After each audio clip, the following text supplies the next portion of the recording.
We're going to do a video today to show you how to strip down the cubby box lid and how to remove the fridge, if you've got a fridge, on a Range Rover Sport 2005.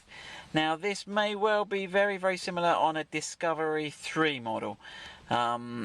And we'll do another video shortly after this one to show you how to remove this rear, if I get it right there, that rear fascia down the back there, the rear air vent fascia for the rear passengers. But let's start with this one first. Okay, so we've already removed, and we've done the video how to remove the sort of gear stick and this center console bit with the two sort of swooping wood trims here. So our main focus is gonna be on this. So I'm gonna pass the camera over to Tom, who's on the other side now, and we'll make a start. So the first thing we need to do is to remove these two screws here. So we've got one here and one here, which are actually the only two screws holding the fridge in. But what we need to do is a bit more complex. So let me get that out. So you can see there, sorry, it's a Torx T20 fitting on that one. And we'll put it in the little tray that we've just, was sitting in there. I don't know if I showed you that. Whip that out. It's a handy little bin tray. Put the other one of those out. There we go, another one of those. Two, right. Now what we need to do is to lift the fridge out. We could do it, but all this stuff here is in the way. So I'm going to show you how to remove the rear cubby box lid assembly. Tom, is there something else I've missed? Oh, yeah, the connector. We'll do that in a minute. We'll do this, then we'll do the connector and take it out. So basically, on the cubby box lid, you'll see how it's held in, but the first thing we need to do is to pull these little sort of carcelation covers off. Now they're just spring clipped in, but I'm getting ahead of myself. Thank you, Tom. First thing we need to do is get the Torx T40 driver in here. Now we've sort of reclined the seats to some easy rider position here to give us better access in to these. I think I'm riding a bit easier than you, Tom. I got better access there. Okay, so have a look at that. So that's the Torx T40 bolt, and then I'll put that in my handy tray, and then I'll get in this side. Oh, maybe you're easier riding than me, Tom.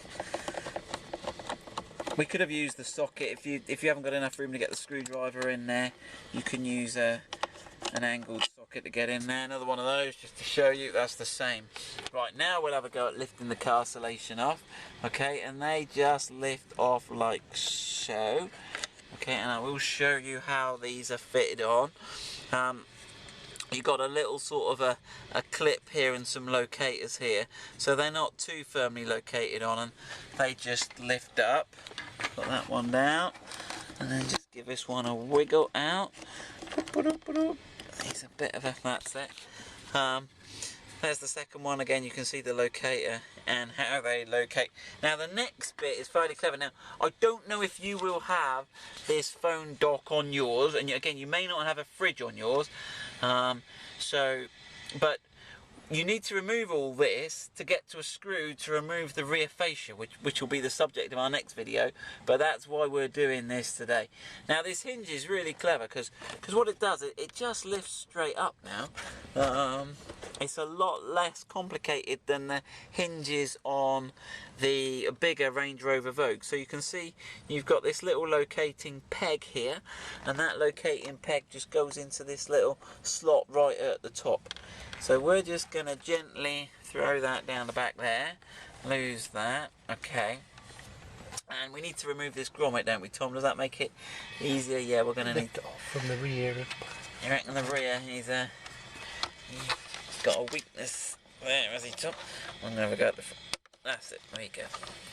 We got him. Okay, so that's I call it a grommet, but it's plastic. So can I call it a grommet if it's plastic, Tom? Yeah, well, you got to call it what we like. Right, so that's that off. Right, now as Tom alluded to earlier, don't forget your connector. Now someone's written a comment on one of our videos, I want to fit a fridge, what do I need to do? Well, in essence, I don't know totally, but you'll see when I take the fridge out, I've got to push that little bit in there. Well, it's easier to show you when it's out. This one, and it's on. That's like one. So this is the only wire that feeds the fridge. So if you haven't got a fridge, I'll show you where this goes when we've got it out. But we've got a green with a white striped wire and a black. It's only 2 wires, so I guess it's just ignition live and an earth. But yeah, to get it out, you need to just push on the back here, which just releases this little pin here. Okay, now we should be ready to lift out the old Frigidaire. He says, am I pulling it right, Tom? It's kind of tough. Right then, here, let's get on. Come on, you bad boy. Come, there you go. Right, so lift him out. So you can see you've got the fan, the heat sink.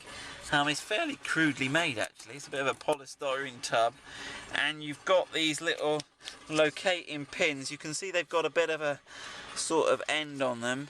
So you've got 3 of those that dock into, if we've got enough light, into these sort of yellow receptacles in the bottom.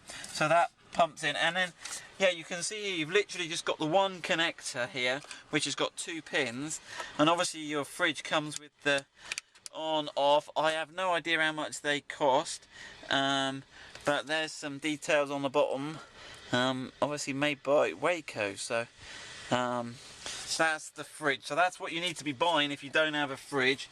You really need that, I'm guessing, to add. And right, the connector. So in the loom, when you take out whatever you've got in here on the base model without the fridge, you're looking for this connector. It's a grey connector, and it's spliced in here right at the front. And one note, when Tom's been playing around with this, he said you really want to make sure you keep this up to the side here when you put the fridge back in, or it sort of ends up in the wrong place.